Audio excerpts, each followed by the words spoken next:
Renuncié a un ascenso que me tomó 8 años construir, por el nosotros que él ya estaba reemplazando. Durante 8 años construí mi carrera en la misma firma de arquitectura. No fue casualidad ni suerte. Empecé como asistente junior revisando planos hasta las 2 de la madrugada y terminé liderando un equipo pequeño en proyectos comerciales. Había pasado por clientes difíciles, licitaciones perdidas, fines de semana trabajando contrarreloj. Me había ganado cada espacio. No era famosa, pero era respetada. Y estaba a meses de recibir una promoción formal a directora de proyecto. Ese ascenso no era solo un título. Era estabilidad. Era salario fijo alto. Era autonomía. Era identidad. Y yo estaba orgullosa de eso. Cuando conocí a Thomas, yo ya era esa mujer. No estaba esperando que alguien me sacara de ningún lugar. Tenía mi apartamento, mis rutinas, mis horarios llenos. Él entró a mi vida cuando todo estaba funcionando. Thomas era abogado corporativo en una firma internacional. Ambicioso, disciplinado, carismático de una forma sobria. No hablaba de sueños imposibles, hablaba de estrategia. De crecimiento. De expansión. De decisiones calculadas.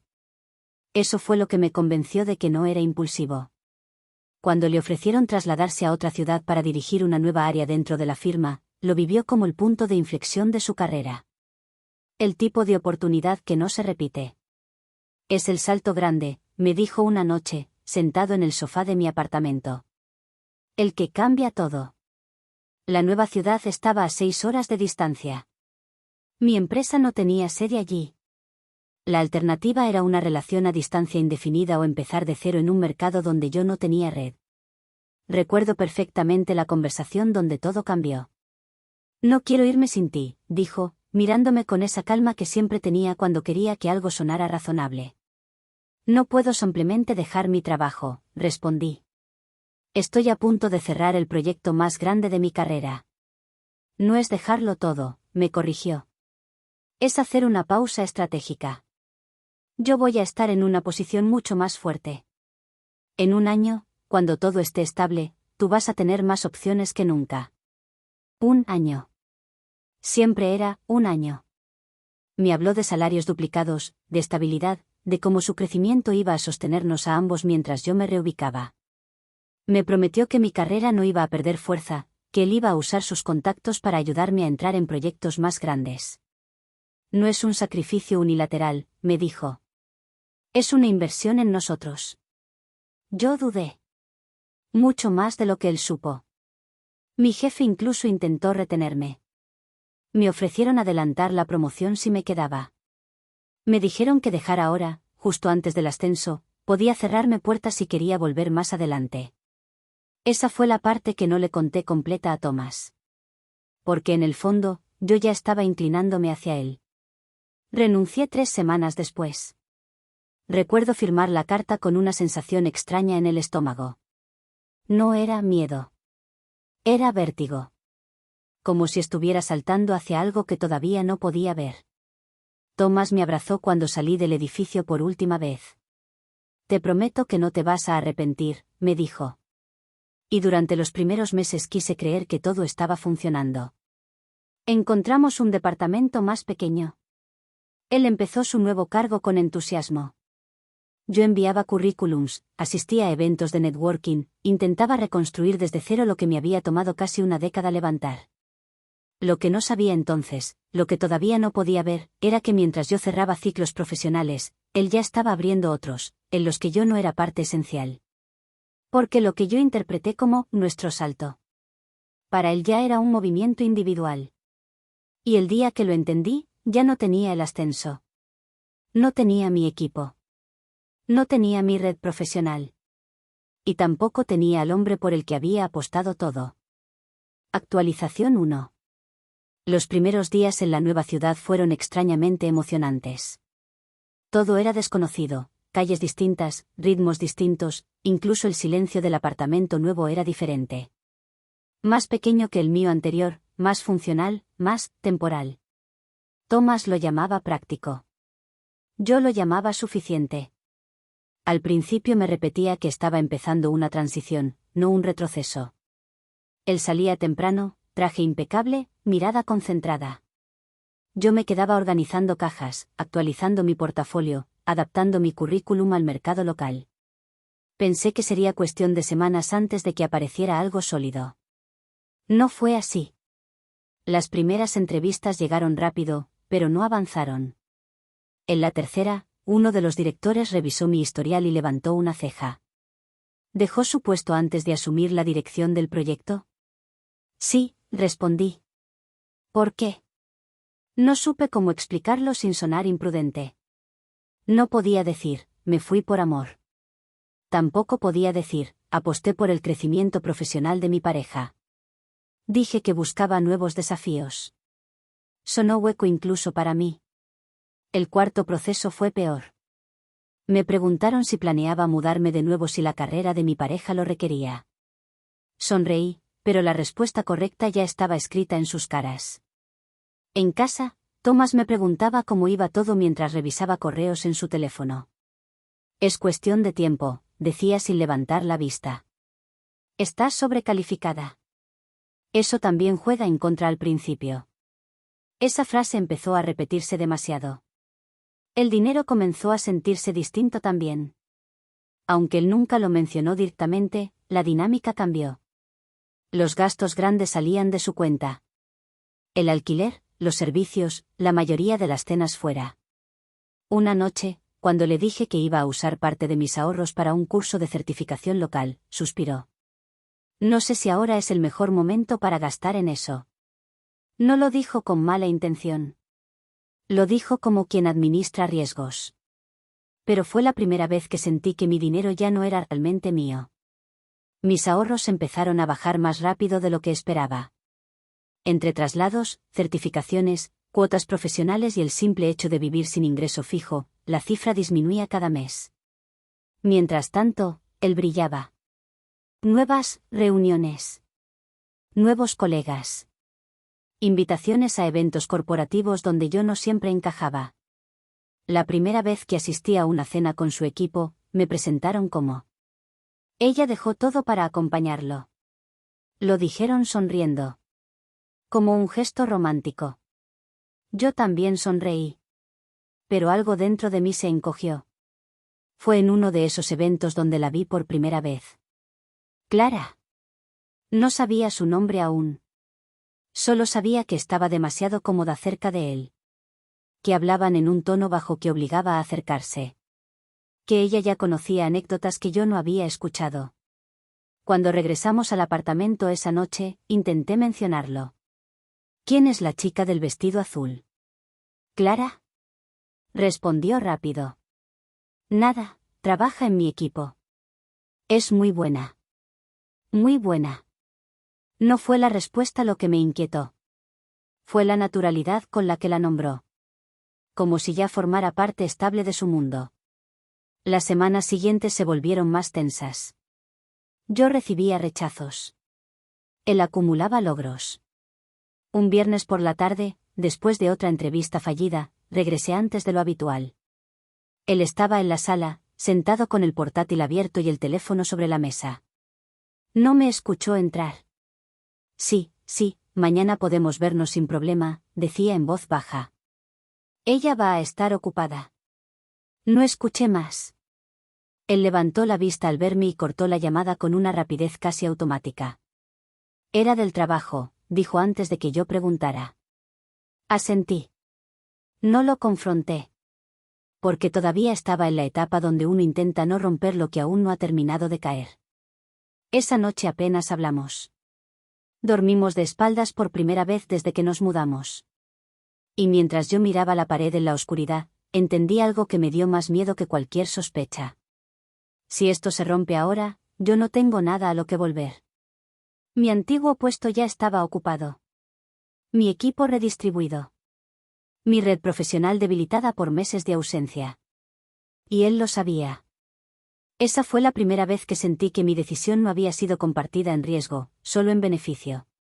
Todavía no tenía pruebas de nada. Todavía podía estar exagerando.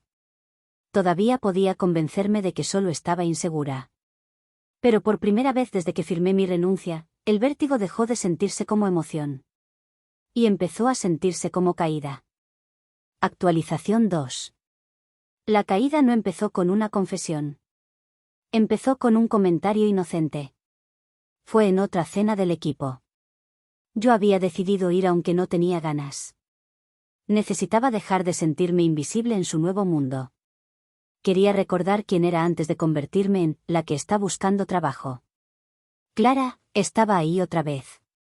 Esta vez se sentó frente a mí. Era inteligente. Segura. De esas personas que saben exactamente cómo ocupar el espacio sin parecer invasivas.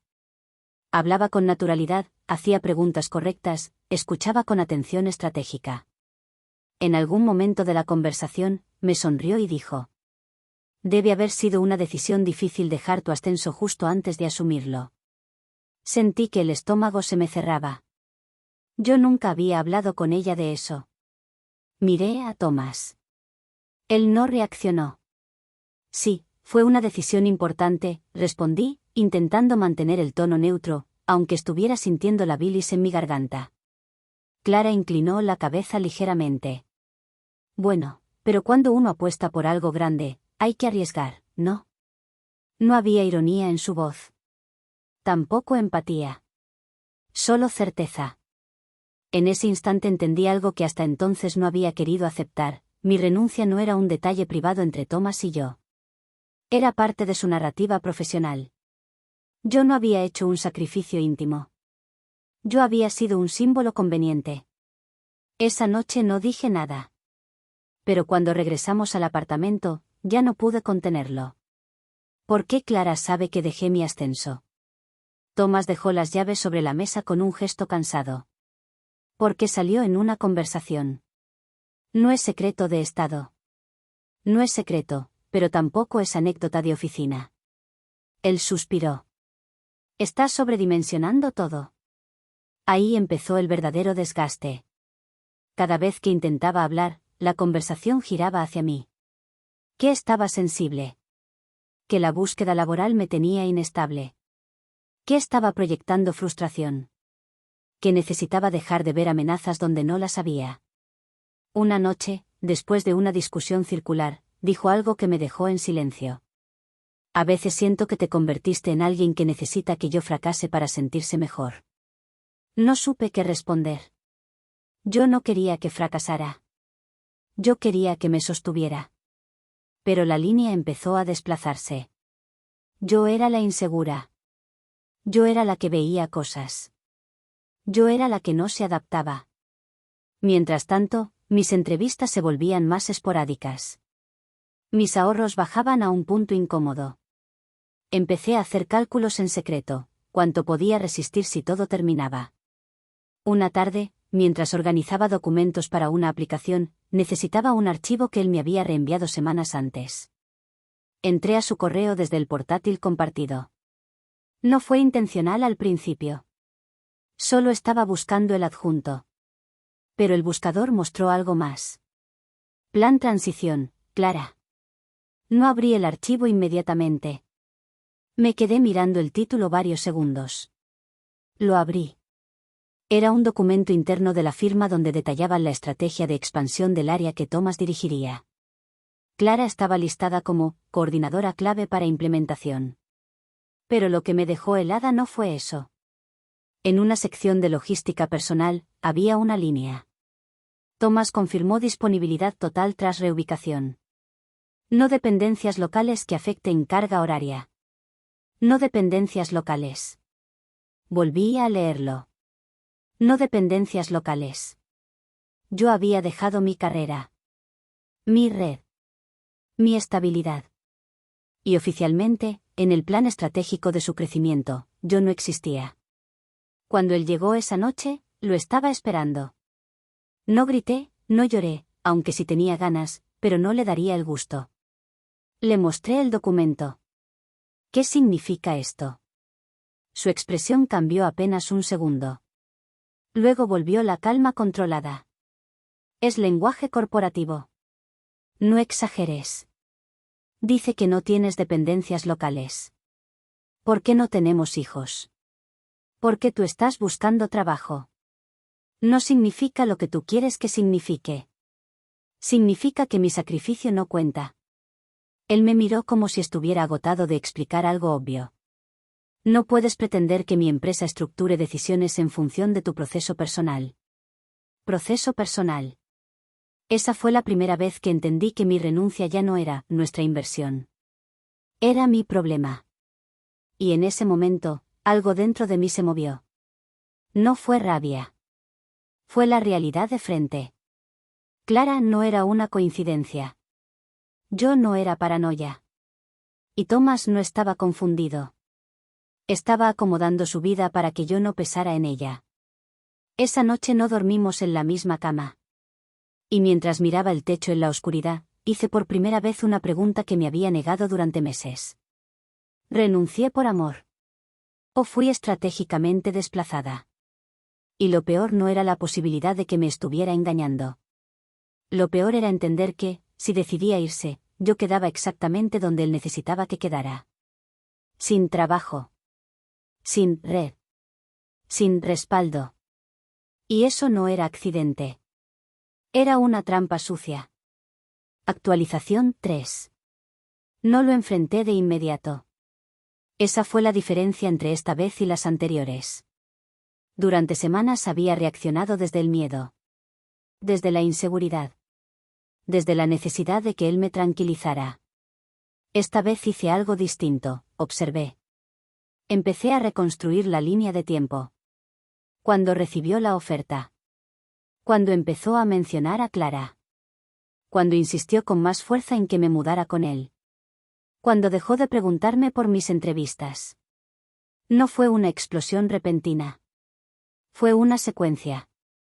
Y entonces encontré algo que me obligó a dejar de mentirme. Revisando archivos antiguos en el portátil, esta vez sí de forma consciente, encontré una carpeta compartida con fecha anterior a nuestra mudanza. Meses antes. Proyección expansión Q4. La abrí. Había correos reenviados, notas internas, y un intercambio específico entre él y Clara. La fecha me dejó fría. Era de 2 semanas antes de que yo presentara mi renuncia. En uno de los mensajes, Clara escribía: si ella se muda contigo, eso facilita todo. La firma necesita disponibilidad total. No podemos tener escenarios ambiguos. Escenarios ambiguos. Él respondió: estoy trabajando en eso. No va a ser un problema. No va a ser un problema. Me quedé mirando la pantalla como si el texto fuera a cambiar si lo observaba suficiente tiempo. Mi renuncia no había sido una decisión romántica impulsada por el amor. Había sido una conveniencia dentro de su plan de ascenso. Yo no me había mudado por nosotros. Yo había despejado su agenda. De repente, todo cobró sentido. La presión suave. La insistencia en el año. El discurso de inversión compartida. El lenguaje corporativo donde yo no existía. No fue improvisación. Fue planificación. Cuando él llegó esa noche, no estaba temblando. No estaba llorando. Estaba tranquila. ¿Desde cuándo estás trabajando con Clara en esto? Pregunté. Él dejó el maletín lentamente. No sé a qué te refieres. Desde antes de que yo renunciara. Por primera vez, no negó de inmediato. No manipules las cosas, dijo. La oferta surgió y se fue estructurando. Eso es normal. Normal es que me lo hubieras dicho. ¿Qué querías? Que te pidiera permiso para crecer. Esa frase fue el punto de no retorno. No era crecimiento lo que me dolía. Era haber sido usada como variable. Yo dejé mi ascenso por un plan que ya estaba diseñado sin mí, dije. Él frunció el ceño. Nadie te obligó a renunciar. Y ahí estuvo la jugada final. Formalmente, tenía razón. Yo firmé la carta. Yo entregué mi credencial. Yo empaqué mis cosas. Pero la narrativa completa decía otra cosa. No hubo drama exagerado. Solo una verdad incómoda flotando en el aire. Yo había sido funcional hasta que dejó de ser conveniente. La ruptura llegó 3 días después. No habló de Clara. Habló de incompatibilidades. De desgaste. De cómo yo había cambiado. Te volviste insegura, dijo. Antes eras independiente. Antes. Antes de que renunciara. Antes de que dependiera económicamente de él. Antes de que su estructura profesional me dejara fuera. Cuando se fue del apartamento, no sentí devastación inmediata. Sentí vacío. Porque por primera vez entendí algo brutal. Si me hubiera quedado en mi ciudad, con mi ascenso, con mi trabajo. Él igual habría hecho el movimiento. Solo que yo no habría sido el daño colateral. Los días siguientes fueron prácticos. Revisé mis cuentas. Calculé cuánto tiempo podía sostenerme. Contacté discretamente a mi antiguo jefe. La respuesta fue amable pero definitiva: el puesto ya estaba cubierto. Me senté en el suelo del apartamento vacío y por primera vez lloré sin intentar mantener la compostura. No por él. Por mí.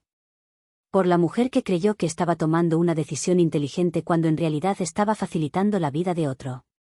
Pero en medio de esa claridad dolorosa apareció algo distinto. No estaba rota. Estaba desplazada. Y eso es diferente. Porque lo desplazado puede reubicarse. Esa misma semana pedí una cita con una abogada. No con intención de venganza. Con intención de entender. Llevé impresos los correos. Las fechas. Los mensajes donde él hablaba de nuestro plan, mientras coordinaba su disponibilidad total con Clara. La abogada escuchó en silencio.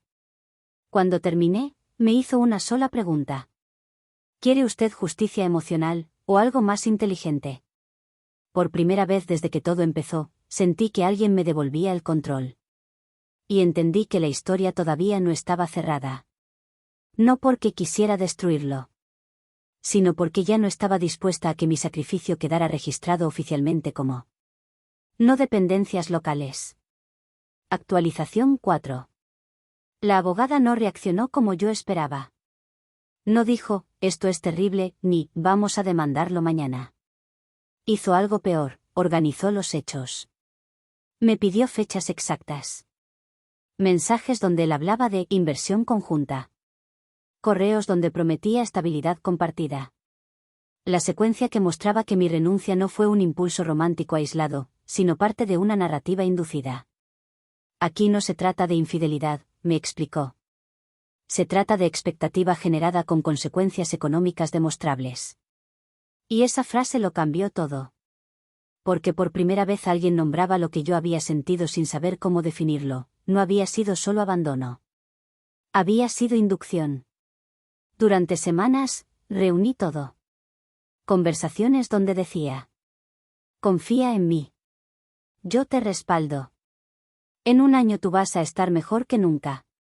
Capturas de pantalla donde coordinaba su disponibilidad total mientras yo entregaba mi puesto. Fechas que coincidían demasiado bien. No era una novela. Era una línea de tiempo. La abogada fue clara, no era un caso fácil, pero había base para una reclamación civil por daño patrimonial derivado de expectativa contractual implícita. No era romanticismo. Era responsabilidad. Antes de presentar nada formal, enviamos una notificación privada. No fue agresiva. Fue precisa. Detallaba. Mi renuncia documentada. La secuencia de promesas previas. La coordinación laboral paralela. La afectación económica concreta. No lo acusaba de infidelidad, aunque sí lo pensaba. No mencionaba a Clara, que, aunque estaba dentro de todo, el asunto no era con ella. No era emocional. Era matemática. Tomás me llamó esa misma noche. No contesté. Luego escribió. ¿De verdad vas a convertir esto en un problema legal? No respondí. 2 días después, volvió a escribir. Podemos hablarlo. Hablamos. No en el apartamento. No en un café romántico. en la oficina de la abogada. Fue la primera vez desde la ruptura que no intentó posicionarse como el racional. No negó nada. No se mostró indignado. Se mostró preocupado. Porque entendió algo que yo había entendido semanas antes. Su ascenso dependía de imagen. Su imagen dependía de estabilidad. Y una reclamación formal, aunque no fuera pública, podía activar revisiones internas. No necesitaba destruirlo. Solo necesitaba que la situación existiera en papel. La negociación fue breve. Aceptó un acuerdo económico privado que cubría la pérdida demostrable de ingresos proyectados, costos de reubicación, honorarios legales, una compensación adicional por terminación abrupta tras inducción documentada. No fue una fortuna. No fue un escándalo. Fue reconocimiento. Firmó. Cuando salió de la oficina, intentó hablarme. No quería que esto terminara así. Lo miré sin rabia. Yo tampoco, respondí. Pero tú empezaste a terminarlo mucho antes que yo. Clara nunca apareció en la conversación. No hizo falta. Semanas después supe, no por redes, no por rumores, que su posición en la firma quedó, en revisión, durante un tiempo. No fue despedido. Pero dejó de ser el ascenso brillante y limpio que parecía. Porque cuando las estructuras se revisan, las fechas hablan. Yo, en cambio, ya no estaba esperando. Poco después encontré un trabajo temporal, y el contacto temporal que había conseguido se convirtió en contrato fijo. No regresé a mi antiguo puesto, entré a uno distinto. Más pequeño en título, pero mío. Sin depender de nadie. Sin narrativas compartidas que ocultaran condiciones. La primera vez que firmé un contrato nuevamente con mi propio nombre como única responsable, sentí algo que no había sentido en meses. Peso propio. No justicia romántica. No victoria sobre él. Peso. Thomas intentó escribirme una última vez. Un mensaje largo. Nostálgico. Hablaba de decisiones apresuradas, de presión laboral, de cómo nunca quiso hacerme daño. No respondí. No porque estuviera resentida. Sino porque ya no necesitaba cierre. Lo que más me dolió no fue que me engañara. Fue que me usara como una pieza más de su crecimiento eliminando mi relevancia. Eso fue lo que aprendí. El amor no es pedir sacrificio sin asumir riesgo equivalente. No es convertir la renuncia del otro en ventaja estratégica propia. Y no es llamar proceso personal a la consecuencia de haber desplazado a alguien. Renuncié a un ascenso que me tomó 8 años construir. Pero lo que recuperé después no fue solo dinero ni estabilidad. Fue criterio y amor propio. Y hoy, si alguien me vuelve a decir: confía en mí, esto es una inversión en nosotros. Voy a hacer una sola pregunta. ¿Qué estás arriesgando tú? Porque si la respuesta es, nada. Ya sé exactamente cómo termina esa historia. Epílogo. Un año después firmé algo más importante que el acuerdo legal. Firmé una promoción. No en la misma ciudad. No en la misma firma. No con la misma ingenuidad. Había reconstruido mi red desde cero. Asistí a conferencias, publiqué artículos técnicos, retomé antiguos contactos que pensaban que me había desaparecido por amor. Aprendí a decir la verdad sin avergonzarme. Me mudé por una decisión de pareja. No salió como esperaba. Y ahora estoy aquí. Esa honestidad, curiosamente, abrió más puertas que cualquier explicación estratégica. Un día, en un evento del sector, alguien mencionó el nombre de Thomas. No con admiración. Con cautela. Su plan de crecimiento se había ralentizado. No por escándalo. No por exposición pública. Sino porque cuando una organización empieza a cuestionar cómo alguien gestiona compromisos personales frente a decisiones críticas, la confianza ya no es automática. No sentí satisfacción. Sentí que el karma había actuado. Lo último que supe fue que Clara ya no trabajaba con él. La dinámica que parecía tan sólida había sido funcional mientras servía al ascenso. Cuando dejó de hacerlo, también fue reemplazable. Ahí entendí algo definitivo. Yo no fui la excepción. Fui el ensayo. Y eso dejó de doler el día que comprendí que haber sido desplazada no me hizo menos valiosa. Me hizo afortunada. Hoy no tengo una historia perfecta. Tengo una historia clara. Y eso pesa más que cualquier promesa.